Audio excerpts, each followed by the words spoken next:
Hello, this is Ben Dunn, founder of Antarctic Press, a small publishing company established in 1985, which seems like, oh, forever. I mean, this is 2024. We're coming up to our 40th anniversary. I mean, 1985 is about as far removed from today as 1985 is from World War II. I mean, God, where does the time go? Show how much has changed. It's just amazing. And as I get older, I'm seeing all sorts of changes. Some good, some bad. But you just got to live life one day at a time. Adapt. You know. But today I want to talk. Yesterday I was on Larry Hagan's show, the Niobe channel, and we were talking about comics, of course. We always talk about comics because comics is our blood. It's part of us. If we could bleed ink, we would. So it got me thinking about, the history of Marvel and DC comics. Now, Marvel and DC are primarily known now as a superhero publisher. But that wasn't always the case. Back in the day, Marvel and DC used to publish all sorts of genres. They did westerns, they did science fiction, they did horror, they did romance. I mean, they went through the whole gamut. Now, why have they stopped doing that? Because they're trying to cater to one specific audience. And when you put all your eggs in one basket, you better make sure that basket is happy, because sooner, if you're not trying to get new readers, if you're not trying to get try to foster the next generation of readers, eventually that audience is going to die off. And because life eventually ends for everyone, so why did they abandon it? Why did they abandon all these genres? Why did they abandon? They're always saying they're trying to reach a new audience. But maybe that audience doesn't really give a damn about superheroes. The reason that a lot of mangas is succeeding is because they don't focus on just superheroes. They talk about other things. There's science fiction. I mean, there's superhero comics, but they treat it in a totally different manner than American comics do. I mean, American comics is all about the drama, the serial soap opera aspect of it. I say, while in manga it's like straight action, get right to the story. Have some character development here and there.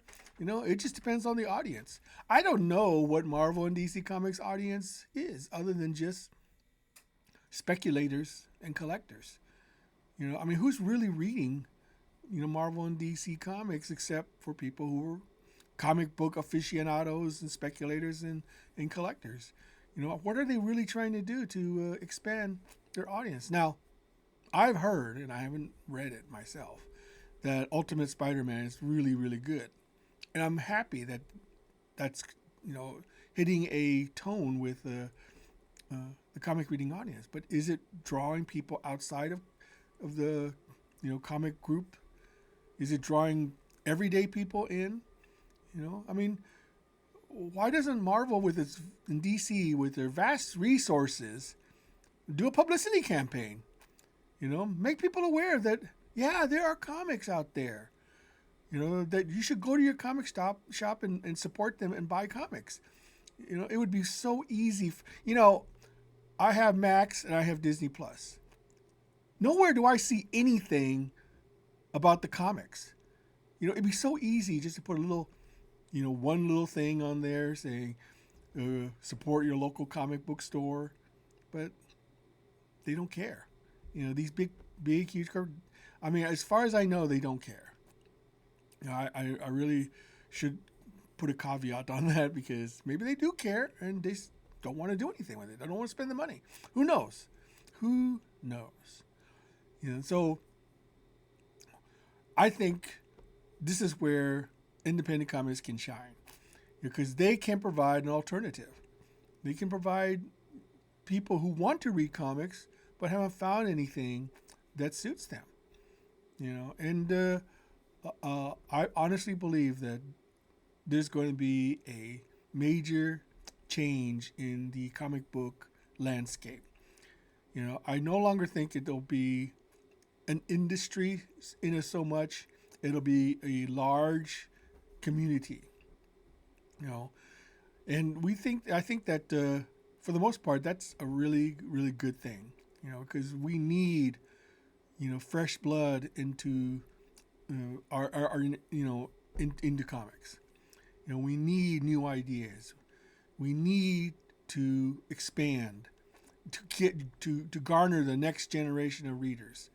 I mean, who's to say? In science fiction movies, I very rarely see anybody read comics. In fact, I can't think of a single science fiction movie where anyone is sitting down reading a comic. I mean, certainly it's not in Star Trek. I mean, I would like to think in the future people still read comics, but who's to say? Who knows? And that's just one of those things that I kind of wonder about. But as long as I'm still around and as long as people still want them, I will keep producing comics because I love comics. Comics is a great medium. I encourage anybody who want to get into comics. We need new, fresh ideas. We need new talent all the time. Yeah. It's a tough industry. There's not very much. There is potential for huge rewards. I have seen people become successful doing comics. How they manage that success is totally up to them. But it is possible. And you just gotta keep at it until you find that level of success that you're happy with. Because in the end, my dad used to say, the most important thing in your life is to be happy. If you are not happy, then what's the point? What are you doing? You have to be happy. And if you're not, then try to find something that will make you happy. So, that's just my thoughts about how things are going. And until next time, this is Ben Dunn signing off.